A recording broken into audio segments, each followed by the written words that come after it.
ndabizi ko ni risk ikomeye ngiye gufata nshyiraho aya mafoto, ariko ni ngombwa ko mubona ibi bintu, ni ngombwa ko mubona ibi bintu, ubundi buri wese akuremo icyo ashaka. Byitwa ama Eglise de Réveil, ibintu yazanye, buri wese arazana ibye, bameze nk'abari muri competition zo kurushanwa imbaraga, bigatuma badasishakira ku Mana ahubwo bazishakira muri rakursi mu nzira ya bugufi. None se iyo myuka y'abadayimoni yo muri ayo majuru yabikorera ite uyu munsi mu itorero cyangwa mu myizerere ya Gikristo? Aho rero niho nahise ndevelopa igisubizo kuri ibyo bibazo, ngerageza kwerekana, ntago nazerekana zose, ni nyinshi cyane, ariko nibura nakoze sinteze ya nkeya zishoboka umuntu ashobora kuvugaho. Ntago nzi niba ari uko ibyo ndi kuvuga abantu bari guhita babibona hari mu matorero yabo, ariko n'inyigisho yababaje abantu benshi ku buryo benshi mu nshuti zanjye bansanze no mu gikari. Uzafata umwana w'uruhinja umutamike igitaka urebe ko yanga gutamira. Iya kabiri nabonye nateye ubwoba kuko iri mu rusengero cyane, niyo bita la science chrétienne. La science chrétienne ni inyigisho zaje cyane cyane zo gukora ibitangaza no gukiza indwara. Sanga umuntu avuga ibintu kabisubiramo, umuntu avuga ibintu kabisubiramo, ariko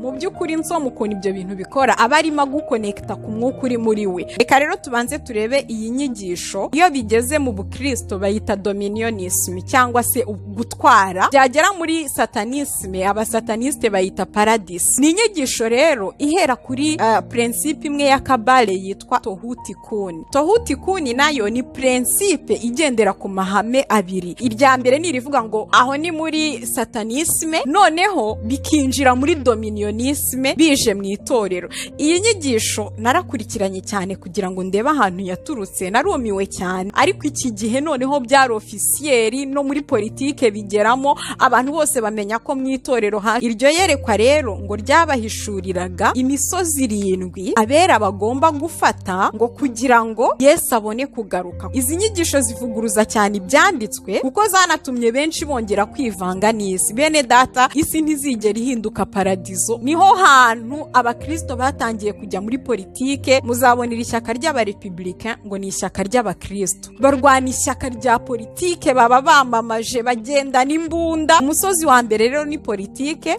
uwa kabiri ni famiye, uwa gatatu ni business cyangwa economy. Umusozi wa economy ko tugomba kuwicaraho, nitwe tugomba kuba abatunzi ba mbere. Hanyuma umusozi wa media tukaba abastari, tugafata itangazamakuru, ni arts cyangwa se ubukorikori. Uwa gatandatu ni education, uwa karindwi ni amadini yo turayasanganywe. Ibi ngibi dushaka gufata iyi misozi 7 ni nayo n'abasataniste bahagurukiye bashaka gufata yose, ngo kugira ngo niwumva abakabaliste bavuga lezero iye muntu ugire ngo bari kuvuga Imana yacu. Oya, Imana yacu ni imwe. Bo iyo bavuga Elohim baba bavuga. Aba bantu rero b'abakabaliste bo batangirira fete kuri Torah, kuri biriya bitabo 5 bya Mose, bisobanurwa noneho n'ibyari tradition orale bagendaga bahana, ariko ibyo bintu nta byari bihari, ni ibihimbano.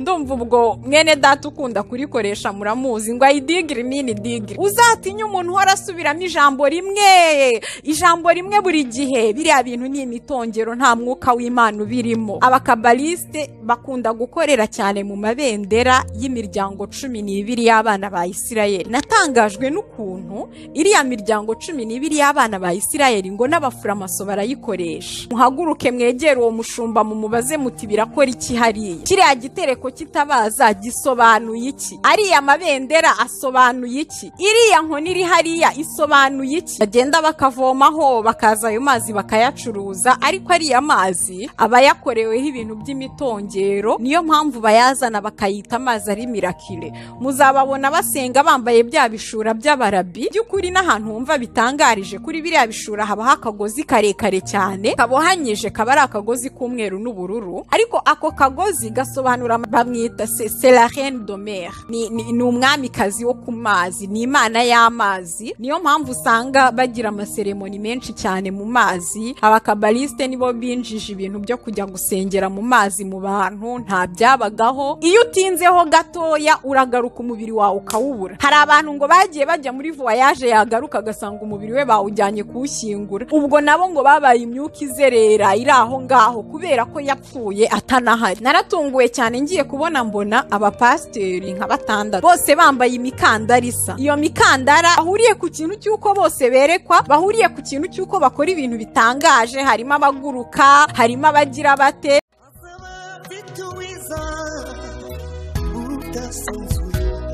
Azaba afite ingororano yo guhema buri wese, guhana n'imirimo yakoreye hano ku isi. Nawe nshuti yanjye aza kwambika ikamba. Yesu ashimwe cyane. Bene data bakundwa mu mwami wacu Yesu Kristo, ndabasuhuje aho muri hose mu mpande enye z'isi. Shalom shalom kuri mwese, amahoro y'Imana n'abane namwe. Mbahaye kandi ikaze mu mwanya w'ikiganiro cyanyu Menya Nibi hano kuri Ayalon TV, aho mugiye kubana nanjye Clarisse Kampire. Tumaze rero iminsi twaratangiye topic yitwa ijuru n'amajuru. Ndifuza kubanza kubiseguraho. Mu minsi ishize nagize gahunda nyinshi cyane zituma ntabasha kuboneka kugira ngo dukomeze. Narabyifuzaga kuba naboneka tugasoza iki kiganiro twatangiye, ariko Imana ishimwe mu neza yayo yongeye guca inzira kugira ngo dukomeze, kandi ndizera ko igiye noneho kunshira inzira kurushaho kugira ngo nongere mboneke mu buryo buri regiriye. Ndumva rero iby'intashyo no kwibwirana no kubasuhuza nyuma y'iminsi myinshi ishize ari aho twabisoreza, tukinjira noneho muri aho twari tugeze ku ijuru n'amajuru. Muribuka ko twashoje ijuru rya kabiri, ijuru twise le ciel astral cyangwa se ijuru ry'inyenyeri cyangwa se ijuru ry'ibimurika. Muri iryo juru twabonyemo ibintu byinshi, tubonamo imyuka y'abadayimoni. Hanyuma aho niho haje kuva ikibazo kibaza ngo none se iyo myuka y'abadayimoni yo muri ayo majuru yabikorera ite uyu munsi mu itorero cyangwa mu myizerere ya Gikristo? Aho rero niho nahise ndevelopa igisubizo kuri ibyo bibazo, ngerageza kwerekana. Ntago nazerekana zose, ni nyinshi cyane bene data, ni nyinshi cyane cyane. Inyigisho zihari zituruka ku myuka iyobya ni nyinshi cyane, nta muntu ushobora kuzivuga ngo azirangize, ariko nibura nakoze senteze ya nkeya zishoboka umuntu ashobora kuvugaho, ngendeye cyane no ku byo tubona ubu ngubu. Ndavuga nti iki ni cyumvikana, umuntu azamenya aho agarukira. Nabonye rero ko ari inyigisho yababaje abantu benshi. Ntago nzi niba ari uko ibyo ndi kuvuga abantu bari guhita babibona hari mu matorero yabo, ariko n'inyigisho yababaje abantu benshi ku buryo benshi mu nshuti zanjye bansanze no mu gikari baravuga bati oya rwose utangiye kurengera, rekeraho. Ariko bene data, ntago n'ukuri twatumwe kuvuga ibishimisha imitima y'abantu cyangwa ibyo abantu bashaka kumva, kubera ko Paulo yandikiye Timoteyo aramubwira ngo mu minsi y'imperuka ngo abantu bazaba bafite ikibazo mu matwi, ngo kuko amatwi yabo azaba barya, bazigwiriza bigisha bahuye n'irari ryabo. Bababwira nyine izi nyigisho turi kuvuga, hanyuma twazivuga hari bikabababaza. Sinzi niba ari uko arizo nyigisho bamaze kumenyera, ariko mwihangane. Hari n'abambwiye ngo nidukomeze tuvuga ubutumwa, ukuri niko kubatura. Mwene data, wowe ushobora kuba uri mature enough, ushaka kuba ukuze bihagije ku buryo washobora gukora iryo tandukaniro, ariko muri twebwe harimo abakivuka, harimo abakiramizwa amata. Uzafata umwana w'uruhinja umutamika igitaka urebe ko yanga gutamira. Niyo mpamvu rero ari byiza yuko abantu tubereka ibintu bihari uyu munsi Satani arimo akoresha comme séduction, ashuka abantu benshi kandi arimo abakururira kurimbuka. Ikibazo kuko ari byo byinshi, iyo umuntu amaze kubivuga umuntu asigara yibaza ati none se ikizima ni ikihe, ndajyahe? Mwene data, aho duhamagarirwa kuba ni mu ijambo ry'Imana, ni ugushora imizi muri Kristo, si ugushora imizi mu madini. Nibuka ntangira navuze ko idini atari igitekerezo cy'Imana, n'ubu ndacyabihagazeho yuko idini atari igitekerezo cy'Imana. Iyo kiba igitekerezo cy'Imana Yesu yari gusiga rishinze, Petero yari gusiga rishinze, Pawulo yari gusiga rishinze, ariko nk'uko umwami wacu yabasigiye itorero niko nabo basize itorero inyuma yaryo, kugeza igihe iryo torero ryinjiriwe haza bya birura Pawulo yari yarahanuye, rya torero biragenda birihindura idini, bituma noneho imikorere yose y'umwijima ibona aho ihera yinjira. Bene data rero, ibi bintu byo kudenonsa inyigisho z'ibinyoma, inyigisho z'ubuyobe, wandikiye Abaheburayo mu bice 13 yarababwiye ngo mwibuka ababayoboraga kera, mwigane kwizera kwabo kandi muzirikane iherezo ry'ingeso zabo. Abatuyoboraga kera rero arizo ntumwa zera z'umwami. Muri hangana ntago natangiye nsenga kuko nje hano mvuye gusenga, nari maze gusenga, ntago ari uko nabyibagiwe, nibagiye kubipresiza nongeye nkatangira byamera nk'ubufarisayo, ntago ari ngombwa. Rero arababwira ngo mwibuka ababayoboraga kera, muzirikane mwigane ingeso zabo kandi muzirikane iherezo ry'ingeso zabo, mwigane kwizera kwabo, muzirikane iherezo ry'ingeso zabo. Abatuyoboraga kera rero, muri bo harimo umugabo witwa Pawulo. Izi nyigisho yarazidenonsaga, izi nyigisho aho yazibonaga yazihanaga ku mugaragaro kugira ngo hatagira n'undi muntu uzigwamo. Dore natwe niyo mpamvu uyu munsi turi kubikora. Nubwo twabikora bikagira abo bibabaza, ariko birashoboka ko hari umuntu umwe rudori byakura mu nzira ijya kurimbuka bikamugarura ku rufatiro rw'ijambo ry'Imana. Yandikira Abafilipi ababwira bazana bene izo nyigisho, yarabandikiye mu bice 3 umurongo wa 18, arababwira ngo hariho benshi bagenda ukundi. Abo nababwiye kenshi, yahoraga babasubiriramo ababwira atabigisha ibi bintu nyabuneka naba ari kugenda ukundi. Hariho benshi bagenda ukundi, abo nababwiye kenshi, nanone ndabababwira ndira yuko ari abanzi b'umusaraba wa Kristo. Amaherezo yabo ni ukurimbuka, Imana yabo ninda, biratana ibiteye isoni byabo, bahoza umutima ku by'isi. Abo bagenda ukundi, aba bazana izi nyigisho, usanga ntabwo batinya kwiratana ibintu biteye isoni, bimwe mu byo turi buvuge mu kanya, bakabyiratana kandi ari ibiteye isoni bikorwa mu mwijima. Abo bantu kandi ngo Imana yabo ninda, iteka ubutumwa bwabo buba bugamije kugira icyo bashyira mu mufuka, iteka ubutumwa bwabo buba bugamije kwikururiraho abigishwa cyane, kwikururiraho abayoboke benshi kugira ngo konte zirusheho kuzura.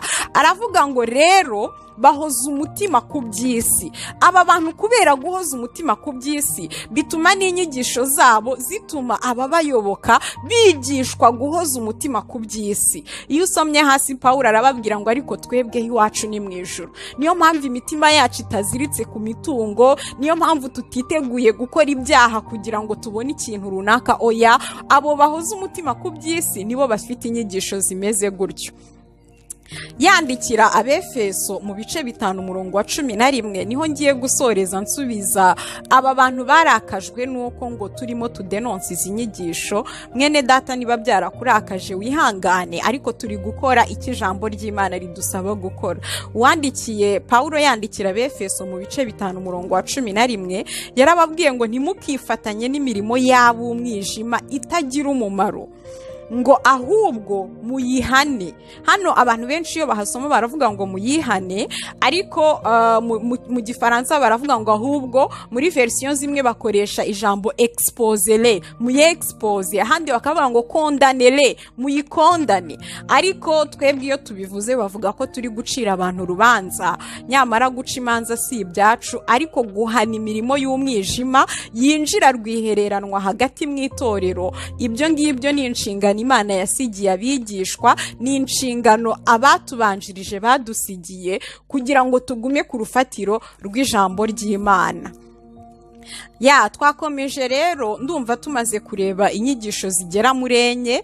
Twavuze kuri ya fellowship, aho haba hari umuntu umwe uri hariya hejuru, abandi bose nyine itorero ryubatse mu buryo buri triangulaire. Twarabibonye hariya mu gasongero hari umuntu umwe, ni dadi, ni papa, ni ibintu nk'ibyo. Twabonye n'uburyo ari ibintu bivuguruza, ari doctrine ivuguruza ijambo ry'Imana. Iya kabiri twabonye imanisi dominionisme ni ya nyigisho plus umuntu au centre y'ijambo ry'Imana, ibintu byose umuntu akabivuga nk'aho ari we byanditsweho. Ni inyigisho zigamije kunyeganyeza amarangamutima y'abantu, hahandi nyine ubaho wumva barigisha ukumva birashyushye biraryoshye, ariko wasohoka ugasanga ufite izi nyigisho za humanisme zo ni inyigisho zigamije gutuma kubyutsa ryarari ry'iby'isi, ryarari ry'amaso no kwibona ku by'ubu bugingo.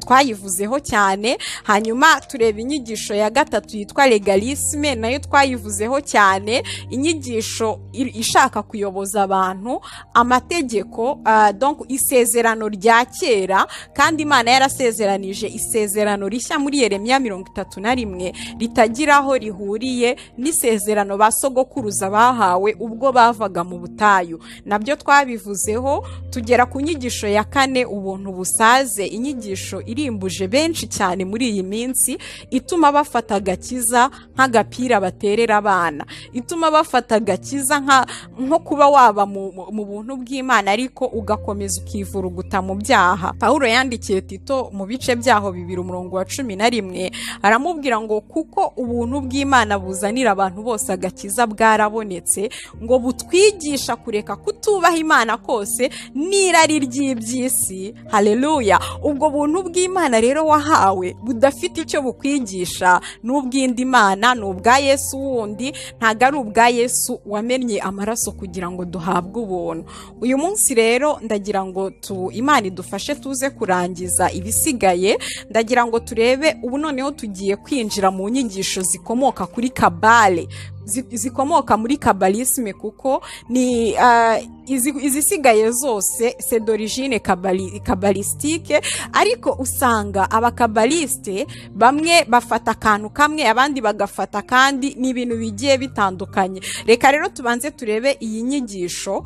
Iyo bigeze mu Bukristo bayita dominionisme cyangwa se gutwara, hanyuma byagera muri satanisme abasataniste bayita paradisme.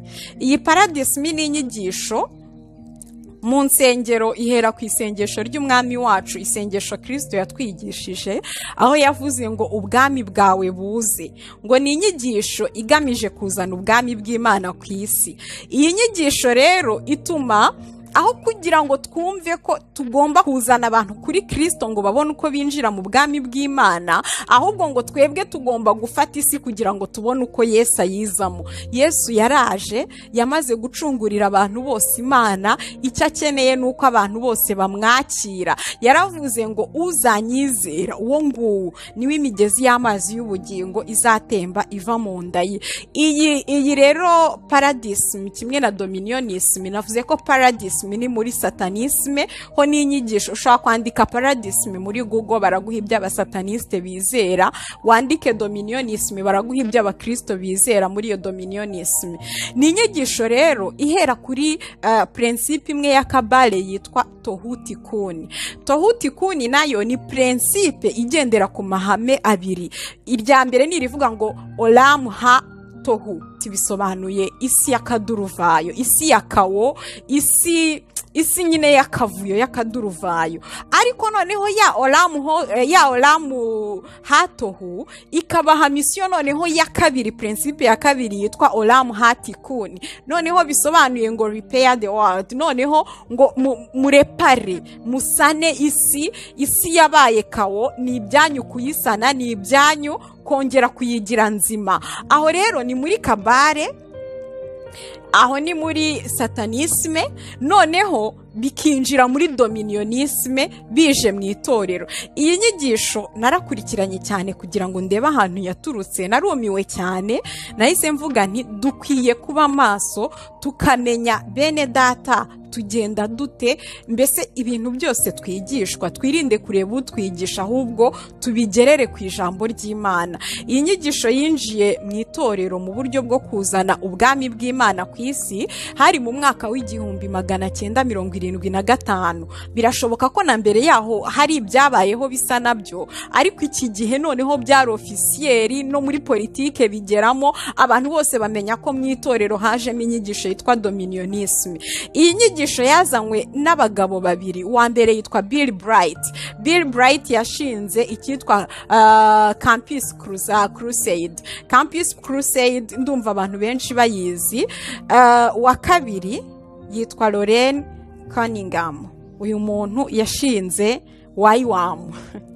YWAM iba mu Rwanda, donc abantu benshi barayizi.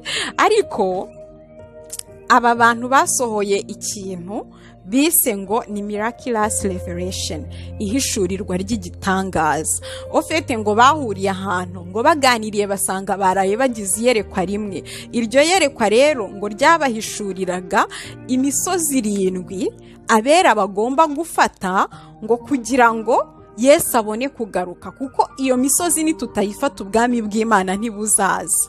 Ariko ikibazo, izi nyigisho zivuguruza cyane ibyanditswe, kuko zanatumye benshi bongera kwivanga n'isi. Bene data, isi ntizigera ihinduka paradizo kugera ubwo Kristo azagaruka. Ndetse niyo usomye ibyanditswe ubona yuko isi izagenda iba mbi kurushaho. Wandikiye Paulo yandikira Abafilipi hahandi twasomye mu bice 3 umurongo wa 20 yarababwiye ngo ariko twebweho iwacu ni mu ijuru, niho dutegereje umukiza ko azava.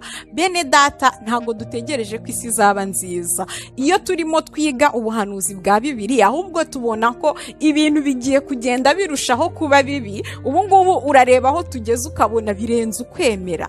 Muribuka igihe Yesu yari amaze iminsi 40 ari gusenga, Satani yamusanze ku musozi aramubwira ngo isi narayigabanye. Yesu ntago yigeze amuvuguruza, kuko Satani yitwa umutware w'iyi si, yitwa umutegeka w'ikirere. Bene data, tureke kwibeshya. Yabwiye Yesu ngo ubwami bw'isi narabugabanye kandi ubutware bw'isi narabugabanye kandi mbuha uwo nshaka. Iyo rero umuntu aje kukubwira ngo nawe w'umukristo jya kubirwanira ngo wakora kudeta wagira ute, biba ari ibintu bitangiye kuba ibindi bitari mu butumwa bwiza. Paulo yaravuze ngo nihagira umuntu bazanira ubundi butumwa, ngo niyo yaba twebwe cyangwa marayika w'Imana, kiriswa anateme, avumwe, ahinduka ikivume. Rero niyo koko yaba ari umuntu wemera cyane, naba yazanye ubutumwa butandukanye rwose n'iki ijambo ry'Imana ryigisha, ntuzatinye guhunga ubwo butumwa. Ataye ibice 4 umurongo wa 9, reka mpere ku murongo wa 8. Umwanzi arongera mujyana mu mpinga y'umusozi muremure, amwereka ubwami bwose bwo mu isi n'ubwiza bwabwo. Aramubwira ati biriya byose ndabiguha niwemera gupfukama ukandamya. Ngo Yesu aramubwira ngo genda Satani, kuko handitswe ngo uramye Uwiteka Imana yawe aba ari ukorera yonyine. Mwene data, kugira ngo ugabane ubutware bw'isi, kugira ngo ugere aho hantu, ntago mvuga ko abahari bose ariko byagenze, ariko benshi byabasabye ikiguzi gikomeye. Inyigisho rero ziza zikubwira ko ugomba gufata ubutware bw'isi. Mwene data, ujye wibuka aya magambo avuga ngo ariko twebweho iwacu ni mu ijuru. Hanyuma Yesu yaravuze muri Yohana ibice 18, ndimo ndabereka uburyo iyi nyigisho ivuguruza ibyanditswe. Yohana, ubutumwa bwiza bwa Yohana ibice 18 ku murongo waho wa 36, yahavuze amagambo akomeye abwira abigishwa be, abwira Pilato plutôt. Aramubwira ngo Yesu aramusubiza ati ubwami bwanjye si ubw'iyi si. Iyaba ubwami bwanjye ari ubw'iyi si, abagaragu banjye baba barwanye ngo ntahabwa Abayuda, ariko noneho ubwami bwanjye si ubwino. Haleluya! Ndumva ibyo bisobanutse rwose. Ntago ubwami bw'umwami wacu ari ubw'iyi si. Hanyuma rero umuhamagaro wacu ntago ari uguhindura abantu, donc ntago ari uguhindura abantu kuba abanyamadini, ni uguhindurira abantu kuba bigishwa. Yesu ashimwe cyane. Rero kubera iki kintu cya dominiyoni, umuntu wese usigaye yumva ashaka ubutware, usigaye yumva ashaka gukomera, usigaye yumva ashaka gukira, ahita aza akaba muri twebwe agasa naho yakiriye Yesu kandi ntawe yakiriye. Mu Bakorinto ba mbere ibice byaho igice cya mbere niyo ngiye gusoreza kugira ngo duhite tureba iyerekwa ry'aba bagabo. Abakorinto ba mbere igice cya mbere umurongo wa 26 haravuga ngo muzirikane guhamagarwa kwanyu bene data, yuko ab'ubwenge bw'abantu bahamagawe atari benshi, n'abakomeye bahamagawe atari benshi, n'imfura zahamagawe atari nyinshi, ahubwo Imana yatoranije abaswa bo mu isi ngo ikoze isoni abanyabwenge, kandi yatoranije ibinyantege nke byo mu isi ngo ikoze isoni ibikomeye. Rero iki kintu cy'uko tugomba gutwara, tujye twibuka ko abakomeye bahamagawe ntabwo ari benshi. Oya, niba dushaka gukomera ni byiza, ariko ijambo ry'Imana riravuga ngo uwifuza icyubahiro agishakishe kubaha Imana, gukora neza atarambirwa. Rero aba bantu babiri ngo barahuye, bamaze guhura basanga bagize iyerekwa rimwe, iyerekwa ribabwira ko hari imisozi 7 abera bagomba gufatira Kristo, ngo tukayifata tukayikomeza. Bivuguruza rwose ririya jambo dusomye muri Yohana 18:36 yuko ubwami bwa Kristo atari ubw'iyi si. Ngo iyo misozi rero tugomba kuyifata maze Kristo akabona kuza kuyimamo. Iyo misozi wa mbere ni umusozi wa politike, donc ngo abera bagombaga gusenga. Iyi inyigisho yakoze udushya muri Amerika, niho hantu abakristo batangiye kujya muri politike. Muzabonera ishyaka ry'abarepublicain ngo ni ishyaka ry'abakristo. N'abantu nyine barwana ishyaka rya politike, baba bamamaje, bagenda n'imbunda, uvuze n'umuntu wabo nabi bakumerera nabi. Ariko ibyo bintu byose byaturutse muri iyi nyigisho. Kubera iki? Iyo igihe cyo gutora kigeze, baba bumva ko uyu musozi umuntu wabo niwe ugomba kuwuhagararamo, bakaba bari na pre yo kurasana. Mujya mureba amatora aba muri Amerika ukuntu aba ameze. Iyi nyigisho yakoze ikintu kibi cyane. Umusozi wa mbere rero ni politike, uwa kabiri ni famiye, uwa gatatu ni business cyangwa economy. Umusozi wa economy ko tugomba kuwicaraho, nitwe tugomba kuba abatunzi ba mbere, ni twebwe nyine, ku buryo umutima w'abantu wagiye cyane mu gushaka iby'isi, mu kugundira iby'isi kurusha uko bashaka Imana. Hanyuma umusozi wa gatatu ni media, tukaba abastari, tugafata itangazamakuru kugira ngo nyine ibitangazwaho kandi mubonye ko Satani ubwe arihamiriza ko ubutware bw'isi yarabugabanye. Nugeraho rero byanze bikunze uzakorera nyirabyo, niba Imana atari ikugiriye ubuntu bwo kugira ngo hajye mu izina ryayo, kuko igice inzira abantu bayo bakahajya, ariko ntago ari zo nshingano Kristo yadusigiye. Umusozi wa gatanu ni arts cyangwa se ubukorikori, uwa gatandatu ni education, uwa karindwi ni amadini, yo turayasanganywe religion, donc amadini turayasanganywe. Izi nyigisho rero ku bapagani cyangwa se ku basataniste bo bazita donc ibi ngibi dushaka gufata iyi misozi 7 ni nayo n'abasataniste bahagurukiye bashaka gufata yose, ngo kugira ngo nari ndimo ndeba kuri iyo site yabo yitwa Paradis, bo barimo barategura icyo bise ngo ambassade des Elohim. Niwumva bakabaliste bavuga les Elohim, ntugire ngo bari kuvuga Imana yacu. Oya, Imana yacu ni imwe. Bo iyo bavuga Elohim baba bavuga abadayimoni, za mana zo mu ijuru rya kabiri, ya myuka ikorera mu ijuru rya kabiri. Uzabona muri iyi minsi hadutse inyigisho zigisha ku ma Elohim, zigisha ku biki, ariko ntago izo nyigisho ziba ziri kuvuga ku Mana yacu, kuko abakabaliste, abasataniste nabo imyuka bakorana nayo bayita les Elohim. Rero mu by'ukuri iyi ni inyigisho y'ubuyobe iteye ubwoba. Ntabwo isi izigera ihinduka paradizo, kubera ko iyi si tuzi yuko izavaho. Kera twararirimbaga ngo isi niba izavaho, ijuru rikavaho, ngo abizera bazabona ayo masezerano. Bene data, ntabwo dukorera isi nk'abazayiragwa, kuko mu byahishuwe birangira ngo iyi si ivuyeho hakaza isi nshya.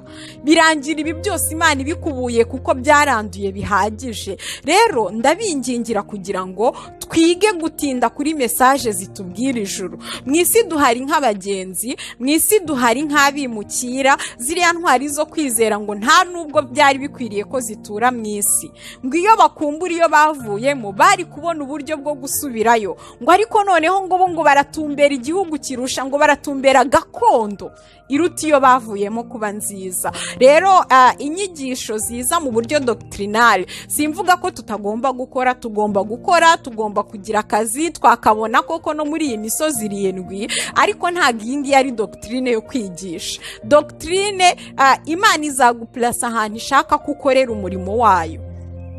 ahantu ibona uzayirepresenta, ariko doctrine iteka izahora ikujyana ku bwami bw'Imana, izahora ikujyana ku kuvuga Kristo, izahora ikujyana ku nyigisho z'intumwa. Nta rundi rufatiro. Bene data, izi nyigisho nizo nyigisho zikwiye kuvumwa kuko tutazigishijwe n'intumwa, kandi turi itorero rya Kristo ryubatswe ku rufatiro rw'intumwa n'abahanuzi, ngo Kristo akaribera ibuye rikomeza imfuruka. Reka dukomeze rero, tugeze ku nyigisho ya 6, ariko hano niho twatangiye kureba neza amateme ya kabalisme, kuko twavuze kuri kabale. Ofete kabale twavuze ko niba nabyita societe secrete cyangwa se inyigisho ziri esoterique. Inyigisho urabona esoterisme wayisobanura ute? Esoterisme wayisobanura nk'abantu bumva ko, kuko no mu Bukristo yabayemo cyane ibyitwaga agnosticisme, abantu ngo bamurikiwe, bahera cyane kuri uriya mugani Yesu yaciye amaze kuwuca, ngo abigishwa be baramubaza ngo mbese kuki babwirira mu migani? Yesu arababwira ngo mwebweho mwahawe kumenya iby'ubwiru bw'Imana, ngo ariko bo ntago babihawe. Ariko Yesu abantu yabwiraga n'abigishwa be, ariko abo yaciraga imigani si abigishwa be. Bivuze ngo abigishwa ba Kristo twese twahawe kumenya ubwiru bw'Imana, ntago bibikiye abayinisiye bamwe runaka. Oya, ubwiru bw'Imana buri mu ijambo ry'Imana. Wandikiye Paulo yandikira Abakolosayi, yarabandikiye arababwira ngo muri we nimo hahishwe ubwiru bwose bw'ubwenge no kumenya. Ubundi bwiru ujya gushakira mu nyenyeri, ubundi ubwiru ujya gushakira mu bamarayika, ibyo ngibyo ubutangiye kubivanga muri Kristo, nimwo honyine hahishwemo ubwiru bwose bw'ubwenge ndetse no kumenya. Haleluya. Aba bantu rero b'abakabaliste bo bizera ko batangirira ofete kuri Torah, kuri biriya bitabo 5 bya Mose, bakavuga ko ariya donc Mose yanditse ibyo yanditse bisobanurwa noneho n'ibyari tradition orale bagendaga bahana, ariko ibyo bintu nta byari bihari, ni ibihimbano, ni ibintu nyine bahimbye. Bigeraho abarabi bari bakomeye bandikamwe ibitabo. Igitabo gikomeye bakunda gukoresha ni ikiswe La Splendeur, ariko cyanditswe ejo bundi, ntago ari igitabo cyo ku bwa Mose. Ababayeho mbere harya cyanditswe muri, simbyibuka neza, reka ntaza kubivuga nabi, ariko antuka cyanditswe nyuma ya 13e siècle. Kabale rero ihera kuri biriya bitabo 5, ikavuga yuko ngo byanditse mu buryo buri kode, hanyuma bo bakandika ibindi bitabo bidekoda, ibitabo by'ubwenge, ibitabo byo guhishura. Ariko usanga ari ibitabo birimo amaformule magique, amagambo ugomba gusubiramo, kugira ngo usanga mu gihe twebwe tuvuga yuko tuyoborwa n'Umwuka Wera, bo bafite ibintu baba bafite nka formule runaka, nka bimwe by'abarozi. Abarozi bino nabonye hari ijambo bakunda kuvuga nko mu madese anime, ngo nuvuga ngo abracadabra ngo biragenda gutya. Mu by'ukuri nabo ni nk'uko kuntu baba bameze. Merutse gutangara cyane, nakurikiye umuvandimwe witwa Bosco kuri The Book TV, ndamukurikira yari arimo avuga ijambo twese tuzi, ngira ngo kuri abakurikira ibya Gikristo mu Rwanda twese turabizi, ari kuvuga ijambo rivuga ngo I degree mean degree. Ndumva ubwo mwene data ukunda kurikoresha muramuzi, ngo I degree mean degree. Asobanura igitabo yasomye kirimo iyo formule magique, uburyo ari incantation cyangwa se imitongero, ibintu uvuga hanyuma ikintu runaka kikaba. Bari abantu bakoranye ibihango na Satani, abafite amagambo runaka yahawe gusubiramo, yayasubiramo nk'amaso y'agafunguka gatangira kureba mu buzima bwawe. Uzatinya umuntu warasubiramo ijambo rimwe buri gihe. Biriya bintu ni imitongero, nta mwuka w'Imana ubirimo. Bene data, ni ukuri abantu b'Imana barimbutse bazira kutamenya. Iyo utindanye n'ibintu birimo imitongero, ibyo bintu nyine arimo gutongera kwaturiraho, utanazi n'ibyo ari byo, utanazi n'icyo bivuga, ushiduka byagukurikiranye. hari abazasobanura ngo niyo mpamvu usanga mu by'ukuri Imana yatanze principe ivuga yuko gutanga bihesha umugisha kurusha guhabwa, ariko ugasanga ba bantu batanga cyane bamara gutanga bakabavugiraho ibintu nabo batazi icyo bivuga, ahubwo ugasanga bararushaho gukena, bararushaho kumererwa nabi rwose, ariko ibya bintu baba bari kubatongera. Bene data mutumva icyo bivuga. Pawulo yigeze kwihanangiriza itorero ry'i Korinto, araribwira ngo ariko se ngo navuga ngo amagambo igihumbi mu rurimi rutamenyekana, ngo utanyumva ngo cyangwa se udafite iryo hishurirwa ntazagira ngo ndasaze, ngo none se wowe uzamenya uti ibyo mvuze ngo kugira ngo wikirize ngo amen. Niho yababwiye ati umuntu umwe navuga ururimi rutamenyekana, undi ajya ahaguruka arusobanure kugira ngo mubone kwemeranywa nawe. Umuntu ahagurutse akavuga mu ndimi gusa ntukwiye kwemeranywa nawe kuko ntuzi ibyo avuze. Haleluya. Indimi zifite igisobanuro, zigomba gusobanuka. Kuvuga mu ndimi ni impano y'umwuka, ariko uramutse uzi ko ugiye kuvuga mu ndimi utari buzisobanure, Pawulo yihanangirije itorero ngo ibyo ntuzabikorere muri publike. Niba uzi kuvuga indimi usenga gusa, uba urimo wiyungura wowe ubwawe, nta mpamvu yo kuderanja itorero ryose. Ni muri iyo sanse rero hagiye hinjira n'ibyo bintu by'amaincantation, bikaza mu ndimi tutajya dusobanukirwa, ugasanga barimo baraduteza indi myuka, barimo baraduteza ibindi bintu. Aba bantu rero b'abakabaliste, kubera ko bahera ku isezerano rya kera no mu bitabo bitanu bya Mose, usanga bakomeza cyane imigenzo yo mu isezerano rya kera. Ya migenzo yari igicucu cy'ubutambyi bwa Kristo. Bya bintu byashushanyaga ubutambyi bwa Kristo, buri kimwe cyose gifite icyo gishushanya. Ibyo byose Kristo akaba yaravugiye ku musaraba ngo byose c'est accompli, birashohojwe, birarangiye. Ntabwo tugikeneye amasanduku y'isezerano mu rusengero. Mu by'ukuri iriya sanduku y'isezerano yashushanyaga isezerano tuzagirana na Kristo. Ntabwo tugikeneye ibitereko by'amatabaza. Usanga rero ibi bintu byo muri kabale byo bikorana cyane, kubera nyine ko nababwiye ko bitwaje Torah, bayiheraho barangije badevelopa ikintu cya mysticisme, ku buryo bakuramo amagambo amwe bakayakoramo amaincantation. Ariko kugira ngo uzamenye umuntu w'umukabaliste kandi w'umupasiteri, usanga ari umuntu uri kore cyane kuri bya bintu byari igishushanyo byo mu isezerano rya kera. Ariko impamvu icyo kintu agifataho cyane nuko ari cyo kirimo imitongero ye, ntabwo ari uko ari umutako mwiza mu rusengero. Kabale rero yubakiye ku miryango 12 y'abana ba Isirayeli. Iyo miryango 12 ntabwo uzayibura mu itorero ryose ry'umukabaliste. Uzasanga narimo nsoma bagira site ushobora kujyaho ugasoma uburyo bakorana n'abantu.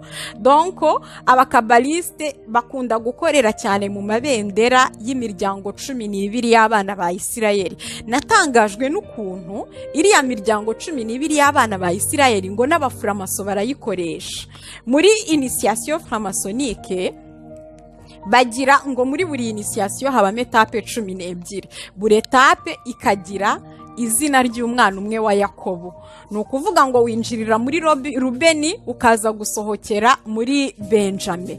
Uko etape zigenda zikurikirana niko ugera kuri fin ya initiation yawe. Rero bene data, nimubona ibyo bintu by'imigenzo, mukabona ibintu by'imihango bishingiye muri Ancien Testament, muzabyibazeho byinshi. Jewe niyo nama nabagira, muzabyibazeho byinshi. Nibishoboka muhaguruke mwegere uwo mushumba mumubaze muti birakora iki hariya, kiriya gitereko kitabaza gisobanuye iki, ariya mabendera asobanuye iki, iriya nkoni iri hariya isobanuye iki, ko biriya byose byari ibintu byo mu butambyi bwa Aroni. Yesu akaba yarabusoreje ku musaraba.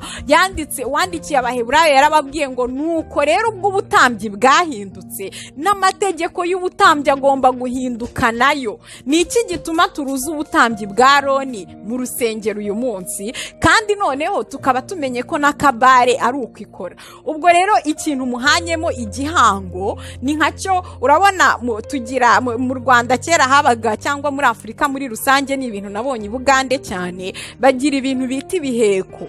Kiriya kiba kimeze nk'igiheko cyangwa son fetishe, aricyo kintu kiri n'imbaraga ze zose ku buryo atakwemerera kugikura muri ruriya rusengero.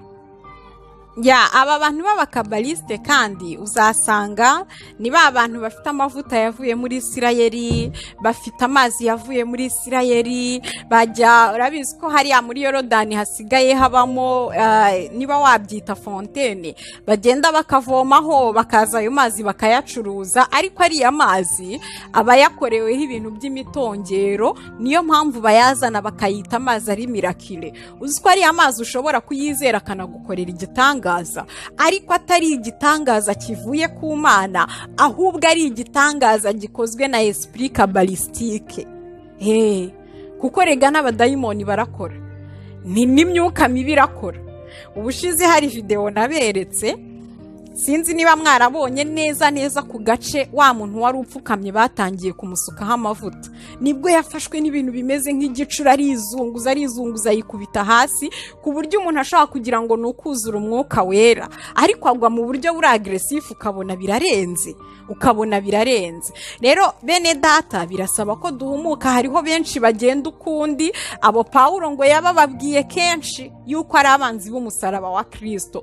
Kabare rero yo ubiri mu rusengero mu buryo bukabije, muzababona basenga bambaye bya bishura by'abarabi, muzababona n'ibishura mu by'ukuri n'ahantu wumva bitangarije. Kuri biriya bishura habaho akagozi karekare cyane kabohanyije, kaba ari akagozi k'umweru n'ubururu, ariko ako kagozi gasobanura amategeko 613 Abisirayeli bari bafite, ari mu ijambo ry'Imana, ari mu bitabo bya Mose. Ariko ayo mategeko ntago tukiyafite. None se niki gituma agarura cya gihango twasezeranijwe? Isezerano rishya ridafite aho rihuriye n'iryo basogokuruza basezeranijwe, ariko nta mahitamo afite. Nyine umwami we nuko ameze, iyo aguhaye ikintu hari kondisiyo zigendana nabyo. Nitwe rero bisaba ubwenge kugira ngo tujye tubasha kumenya ahantu dusengera, abo dusengana, kubera ko iyi myuka cyane itanga influence.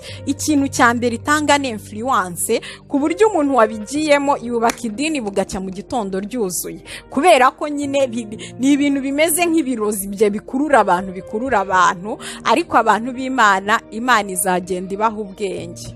Ikindi twavuga kuri kabare rero, kabare, abakabaliste bakunda gukoresha amaterme y'igiheburayo, abo babwira ku buryo batayumva, ugasanga igiterane gifite izina ry'igiheburayo runaka ariko uri mu giterane igisobanuro cy'iryo zina ashobora kubona n'icyo wawunda muhaye. Nabaha urugero, hari terme yitwa Hanuka. Donc iyo bari kuvuga Hanuka bo basobanura ko ari urumuri, ariko tuzi kiye le prince de la lumière. Iyo bavuga marayika w'umucyo, akenshi baba bavuga Lucifer. Marayika w'umucyo ni Luciferi. Abakabaliste uzasanga bagira ikintu bita igiti cy'ubugingo, kiriho amasferi 10. Muri ayo masferi harimo na sfere ya Luciferi, sfere 8. Donc ubu bemera ko usohoka mu mubiri ukagenda ukajya muri ayo masfere, noneho uko utinze muri iyo sfere ukagenda ukuramo ibiyirimo. Hari y'ubwenge, intelligence, hari y'ubwenge sagesse, hari donc ni ibintu wumva naho ukumva nta bumana burimo.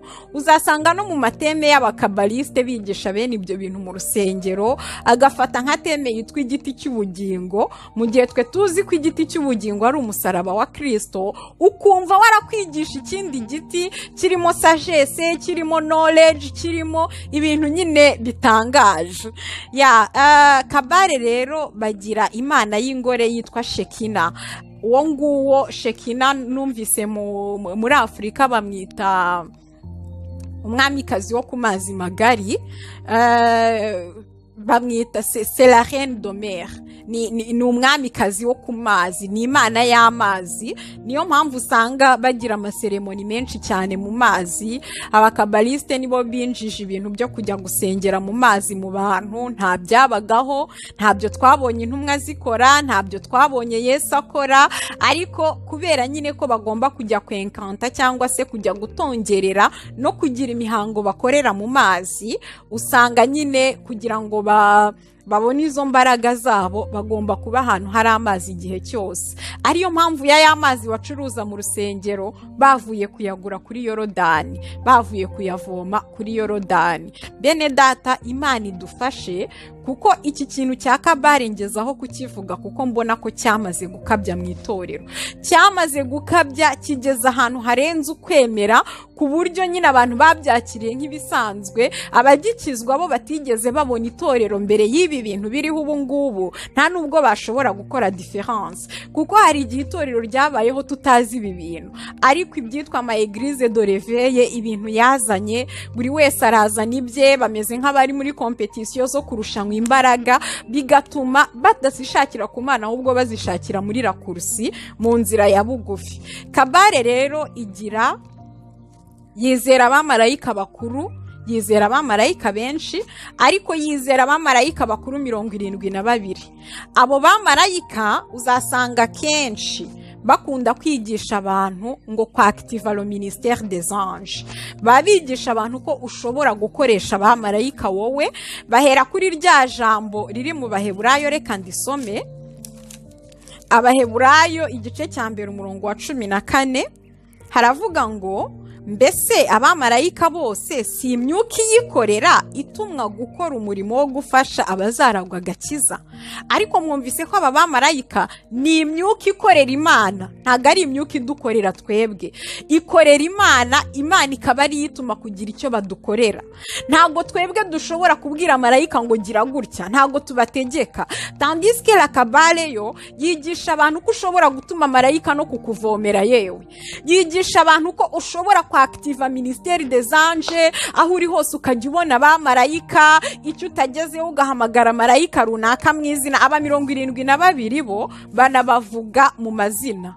Babandi rero nababwiye baba muri za sfere 10 bo n'aba archange, muri bo niyo mpamvu harimo Luciferi. Donc muri buri sfere haba harimo sfere ikintu ikora, ariko na archange wayo. Hanyuma aba bantu rero bigisha abantu gukoresha abamarayika. Nuba wicaye mu rusengero ukumva barimo barakwigisha ukuntu wakoresha abamarayika, ukuntu wabatuma, ukuntu wabashyira à ton service. Mu Gifaransa baravuga ngo prends tes jambes à ton cou. Fatira amaguru yawe uyabangira ingata. Wageze muri okiritisme, wageze mu bupfumu, wageze muri kabalisme, yidegije yinjira mu rusengero. Kuko nta huriro bene data, ntago twasangira n'umwami ku meza y'umwami ngo dusubire kurira ku meza y'abadayimoni. Aba bita abamarayika ni ba bamarayika baguyeho fete. Uko bagenda bikonsantra batanga ibyo bitambo babasaba, batanga iki, bigeraho inzira noneho ijya mu ijuru rya kabiri gafunguka, bakabafungurira ubuturo bwabo. Bagira ibintu bita voyage astral. Muzumva abapasteri, hari uwo nakundaga cyane mperutse kuba desi, namwumvise arimo avuga ukuntu asohoka mu mubiri, numva ndumiwe. Umupasteri w'umusaza, reka ndeke kuvuga izina rye, ariko numvise arimo yigisha abantu ibintu byo gusohoka mu mubiri, ahereye kuri rya jambo riri mu Bakorinto ibice 12, aho Paulo yavuze ngo nzi umuntu wo mu mwami wacu ngo wagiye mu ijuru rya gatatu, ngo niba yarari mu mubiri simbizi, ngo niba atarari mu mubiri simbizi. Yerekana ko abantu b'Imana tujya dusohoka mu mubiri tukabonana n'Imana. Birashoboka kubera ko ku munsi w'umwami Imana ngo Yohana yari ari mu mwuka, ngo nuko aba ravi en esprit. Ariko se niki kintu Yohana yakoze kugira ngo abe ravi en esprit? Ni iyihe formule yakoresheje kugira ngo asohoke mu mubiri? Ni iyihe formule yakoresheje? Ntayo. Imana ishobora kukwemerera yuko ujya mwiyerekwa ukabona ibitabonwa, ukumva ibitumvwa, ariko nta ikibazo cyabo baguha formule ukoresha. Barakubwira ngo nuba wicaye gutya wasenze iminsi 40 ukavuga amagambo aya n'aya uzasohoka mu mubiri. Bene data, nagiye numva ubuhamya bwinshi ukuntu ibi bintu byahitanye abantu, kubera ko abantu baragenda akajya muri voyage astrale, agasohoka mu mubiri we, akagenda akajya aho ngaho nyine mu ijuru rya kabiri. Ariko teluma hariyo abarozi, hariyo abapfumu, hariyo abapasiteri, hariyo abantu b'ingeri zose, harambuteyaje. Ikibazo rero cy'ibyo bintu, iminota ibiri kronometre, iyo utinzeho gatoya uragaruka umubiri wawe ukawubura. Hari abantu ngo bagiye bajya muri voyage, yagaruka agasanga umubiri we bawujyanye kuwushyingura. Ubwo nabo ngo babaye imyuka izerera iri aho ngaho kubera ko yapfuye atanahari. Ni ibintu biteye ubwoba bene data. Turi mu isi iteye ubwoba, turi mu isi Satani ari gukoreramo mu buryo bukomeye. Seduction yamaze kuba nyinshi, niyo mpamvu Yohana wa mbere yandikiye abitorero arababwira ngo ntimwizere imyuka yose bene data, ntago aberekwa bose bahumurwa amaso n'Imana. Reka dusome iki cyanditswe kiri mu Baroma. Abaroma ibice byaho, igice cya mbere. Aha turacyari kuvuga kuri ibi bintu bya ministeri des anges n'ukuntu bigisha abantu kwa activa ministeri y'abamarayika. Ndimo ndagukurira inzira ku murima ko abamarayika si abakozi bawe. Abamarayika ni abakozi b'Imana batumwa n'Imana, cyakora batumwa n'Imana kugira icyo badukorera twebwe. Nkuko Daniel yari arimo asenga, ntago yari arimo ahamagara abamarayika, ariko mu gusenga kwe Imana yohereza marayika. Haleluya. Twebwe duhamagara Imana ikaba ariyo yohereza abamarayika, mu gihe abakabaliste bo biyadresa directement ku bamarayika, Abaroma igice cya mbere umurongo wa 25 baravuga ngo kuko baguraniye ukuri kw'Imana gukurikiza ibinyoma, bakaramya ibyaremwe bakabikorera kubirutisha Imana rurema, ari ishimwe iteka ryose. Amen. Abamarayika ni bimwe mu biremwa. Ntago dushobora gusenga abamarayika, ntago dushobora kwiyadresa ku bamarayika, ntago dushobora guhamagara abamarayika. Twebwe duhamagara Imana. Buriya nabari abantu b'abarungi, hari igihe ndeba nkabona nabo barimo iyi myuka imeze nk'iyakabaru ukuntu, kuko ni abantu nabo bavuga ibintu by'abamarayika bagira bate. Ariko bene data, ntago twemerewe gusenga ibyaremwe, dusenga uwabiremye. Haleluya. Uwo wabiremye rero, nkuko yakoresha umuntu kugira ngo akuzanire igisubizo, ni nako yakoresha marayika kugira ngo akuzanire igisubizo. Ariko si ibyawe guhamagara marayika, si ibyawe kuvugana n'abamarayika, nibyo ukoresha abamarayika. Kandi uwo nguwo ukoresha abamarayika nta wundi muhuza washyizwe hagati y'Imana n'abantu utari Yesu Kristo. Nta rindi zina munsi y'ijuru, si irya Gaburiyeli, si irya Mikayire. Bo rero bafite n'amazina menshi nyine, ari uko ari 72 barayazi, ariko ntago ari ibyacu gusenga abamarayika. Iyo usomye mu Byahishuwe 22 umurongo wa 8 n'uwa 9 haravuga ngo jyewe Yohana numvise ibyo kandi ndabireba, maze kubyumva no kubireba nikubitira hasi imbere y'ibirenge bya marayika wabinyeretse kugira ngo muramye. Ariko arambwira ati reka, ndimbata mugenzi wawe kandi ndi mugenzi wa bene so b'abahanuzi n'uwabitondera amagambo y'iki gitabo. Imana bari yuramya. Bene data, kuramya abamarayika ni ikizira gikomeye cyane. C'est une abomination. Gusenga abamarayika, kwa activa ministeri y'abamarayika, beneda ni ikizira. Umuntu uzabikubwira. Urabona ko uyu mumarayika Yohana yaramubonye agiye kwikubita hasi kubera yarabonye ubwiza bwe n'iki ngo amuramye. Marayika aramuhakanira. Nta marayika wavuye ku Mana wakwemerera kumuramya. Ikikwereka ko aba bamarayika b'abakabalista atari abamarayika b'Imana, nuko bemera ko abantu babaramya, nuko bemera ko abantu babasenga kandi bazi neza ko ari ikizira.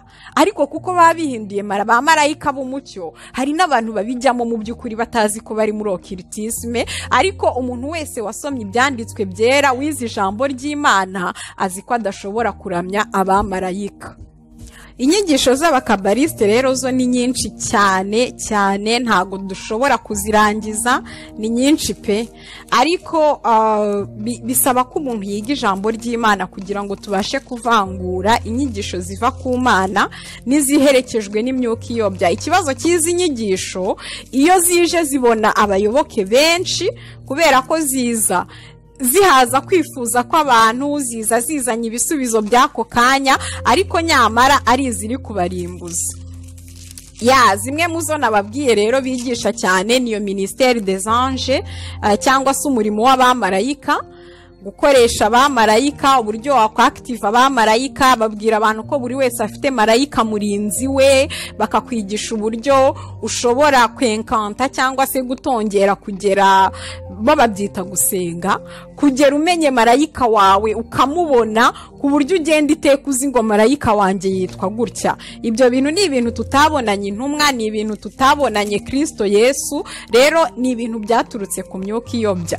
Ikindi bigisha iki kintu nyine nababwiraga cyo gusohoka mu mubiri, ukohereza ubugingo bwawe kuzerera cyangwa gutembera, nibwo bajya muri ayo mastre bagahuriramo n'ibitari Imana nyakuri, nyamara bakazana ibintu bazi ko bagize amayerekwa.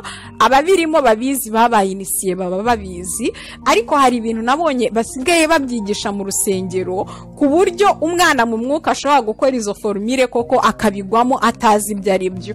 Ari byo rya jambo rivuga ngo abantu banje barimbutse bazira kutamenya. Bigisha rero voyage astrale cyangwa se gutembera mu nyenyeri, gutembera ko tugomba kuexplora iby'Imana yaremye.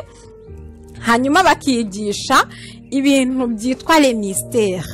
Niwumva inyigisho zitangirwa n'ijambo mystère, ukumva iyo mystère iri kuvugwa ntago ari Kristo Yesu, uzamenye kuguye ahantu hakomeye. Bigisha ibintu bita mystère des Elohim. Mystère ni amayobera, kubera ko mu Kinyarwanda, muri Bibiliya y'Ikinyarwanda babisobanuye ubwiru, ariko ubwiru bw'ubumana bwose ni kuwandikiye abakorosayi. Rekana nahasome Abakorosayi 2 umurongo wa 2 haravuga ngo, kugira ngo imitima yabo ihumurizwe ubwo bafatanyije namwe mu rukundo, ngo bahabwe ubutunzi bwose bwo kumenya neza mu mitima yabo, bamenye ubwiru bw'Imana ari bwo Kristo.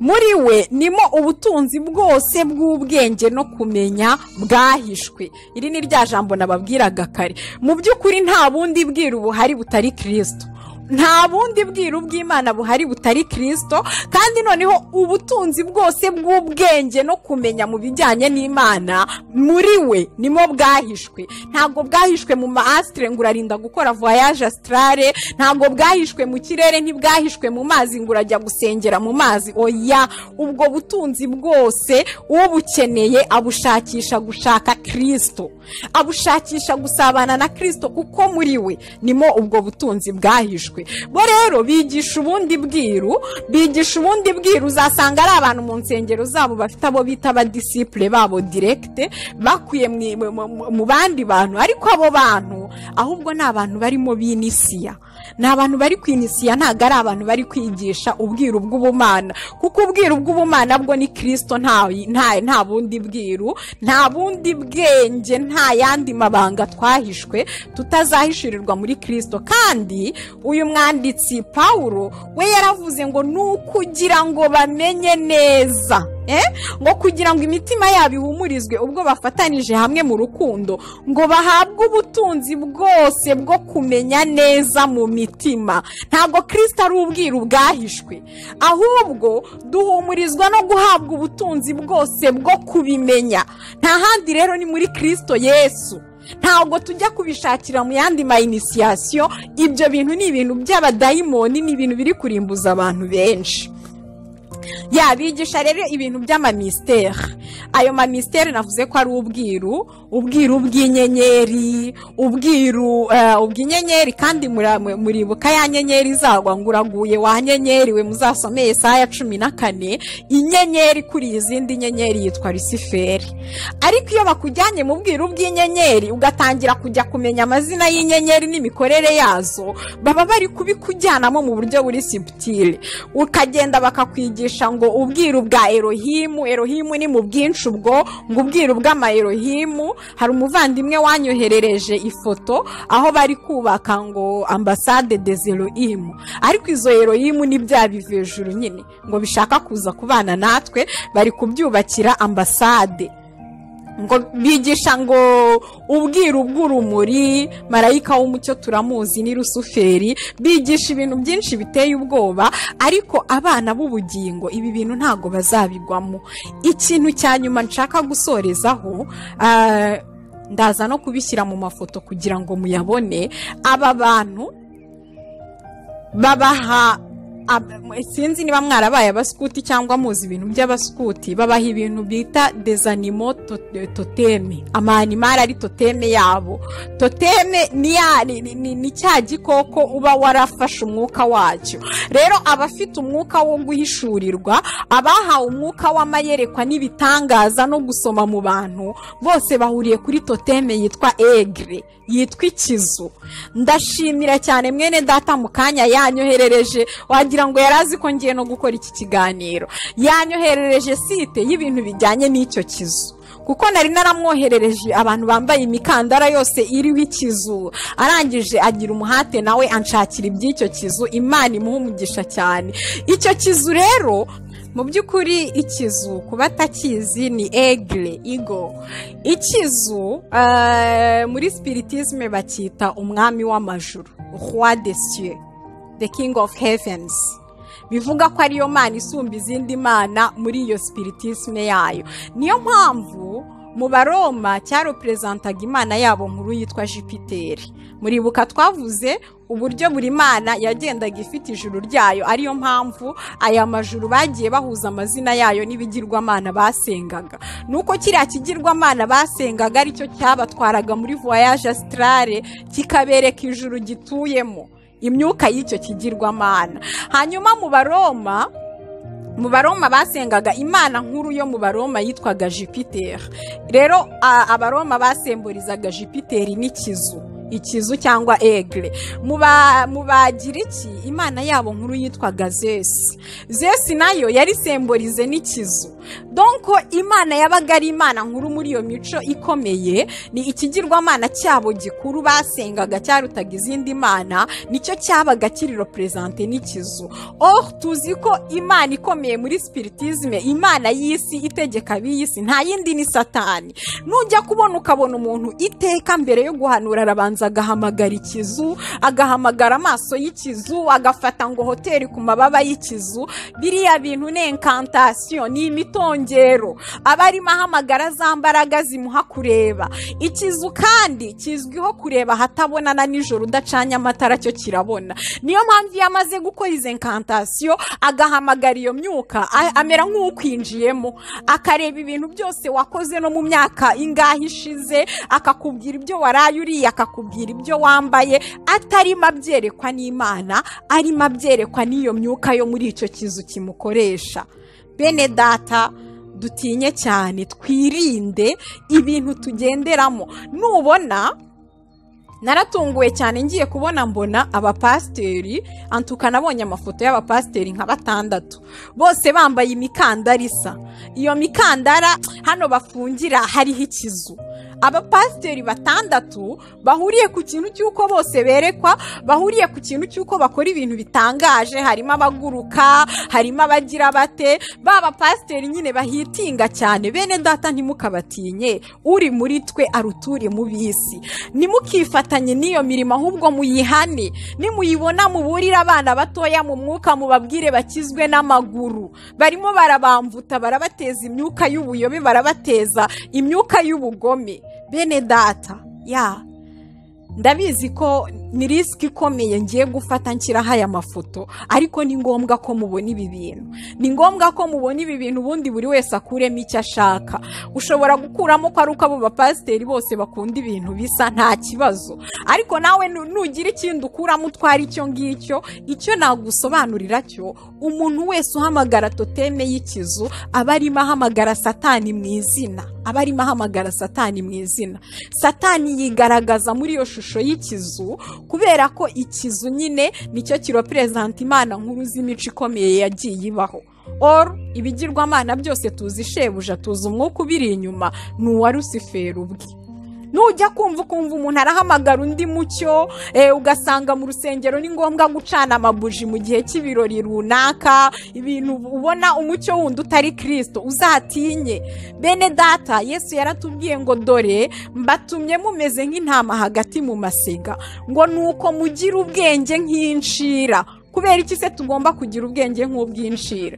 Inshira izi ko abantu bose bayanga, uwayibona yayikandagira. Niyo mpamvu nayo igenda icunga nta detayi yeshapa. Bene data, kubabwira ibi ngibi nta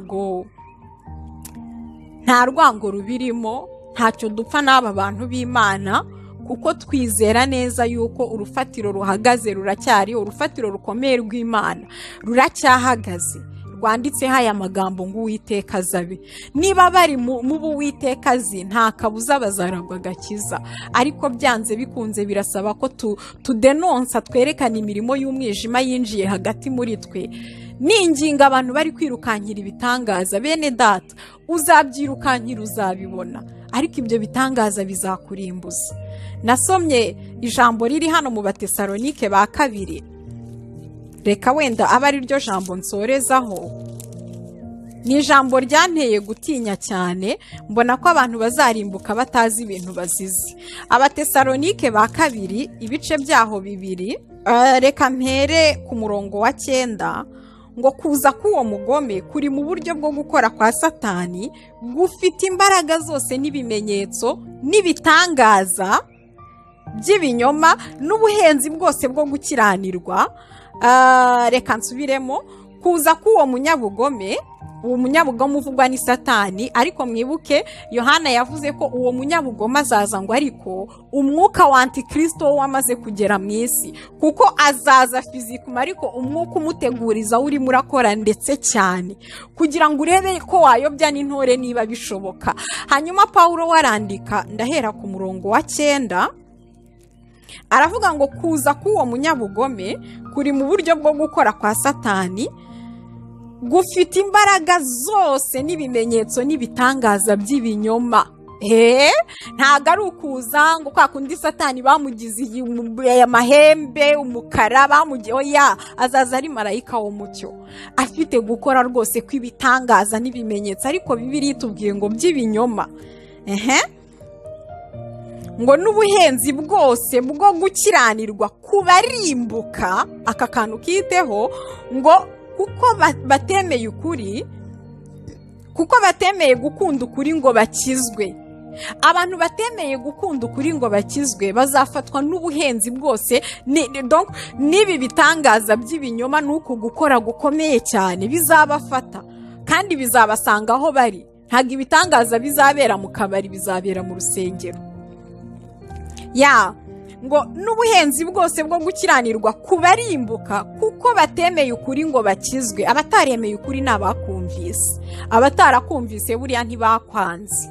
Hanyuma 11, nicyo gituma Imana izaboherereza ubushukanyi bukomeye cyane, ngo bizere ibinyoma, kugira ngo abatizeye iby'ukuri bose bakishimira gukiranirwa bacirweho iteka. Bene data, Kristo niwe nzira, ukuri n'ubugingo.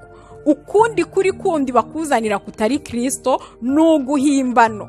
Ariko ngo uwo munyabugome azazana ibintu bikomeye cyane biyobya ibimenyetso n'ibitangaza by'ibinyoma, ngo kugira ngo abanze ukuri, abatizeye ukuri barimbuke. Ngo Imana izaboherereza ubushukanyi bukomeye cyane. Nibwo bushukanyi turimo muri iki gihe, kugira ngo Imana ivangure abanze ukuri n'abakunze ukuri. Kandi ukuri turagufite nguku, ariko ikibazo iyo uhamije ukuri, abanze ukuri nibo bantu ba mbere bagutera amabuye. Ariko bene data, haracyari ibyiringiro yuko umuntu yasohoka muri Babuloni akomatana n'ijambo rya Kristo. Reka nongereho gusa uyu murongo, no murongo wa 3, n'ubundi turacyari mu Batesalonike ba kabiri abariho nsoreza. Haravuga ngo ntihakagire umuntu uboshya uburyo bwose, kuko uwo munsi utazaza kurya kwimura Imana kurya kwimura Imana kutabanje kubaho kandi urya munyabugome atarahishurwa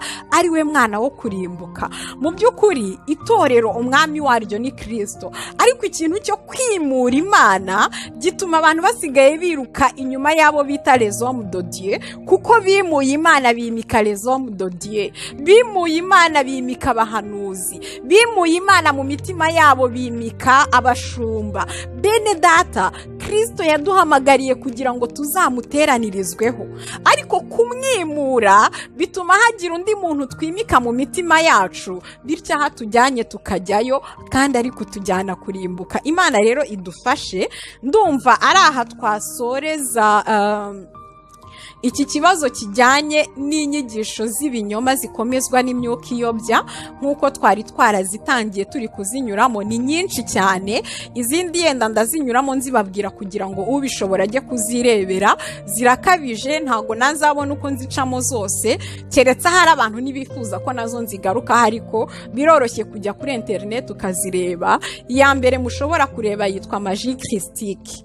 Magie christique ni magie ikorwa ariko iri centre kuri Kristo, ariko urumva ko ari magie nyine.